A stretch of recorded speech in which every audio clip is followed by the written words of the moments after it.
کام کرو. عہدوں سے کیا ہوتا ہے؟ کام کرنے والا ہونا چاہیے. کام کو لے کے چلتا ہے. اس لیے عہدوں کی طلب میں مت رہو تو عہدے آئیں گے، اور طلب میں رہو گے تو عہدے بھاگ جائیں گے.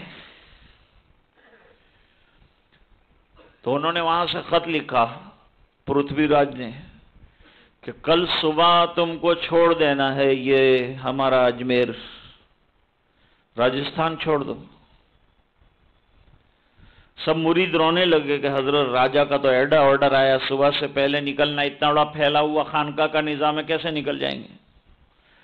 تم ڈرتے کیوں؟ ایمان والا ڈرا نہیں کرتا. لاؤ ہمارے ہتھیار لے لو. حضرت کیا ہتھیار سے تمہیں پائے؟ آج بھی ہمیں تو کوئی ہتھیار تمہیں پائے જોયા નથી. કયા હથિયારની વાત કરો છો? અરે આટલા વર્ષથી તમે મારી પાસે રહો છો તો તમને ખબર હોવી જોઈએ કે આપણા હથિયારો શું છે. તમે ઇસ્લામને સ્ટડી નથી કરતા.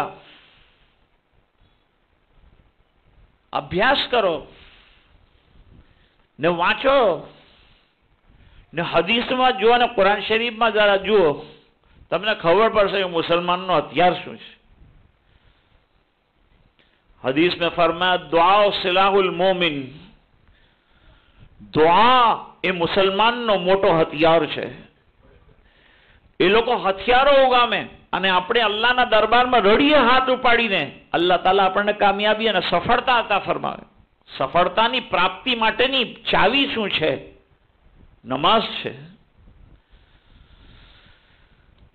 હઝરતે ફરમાવી લાવો મારો જા નમાઝ લાવો, મુસલ્લો લાવો મારો, વઝૂનો લોટો લાવો. એ બધી વસ્તુઓ છે આપણી પાસે.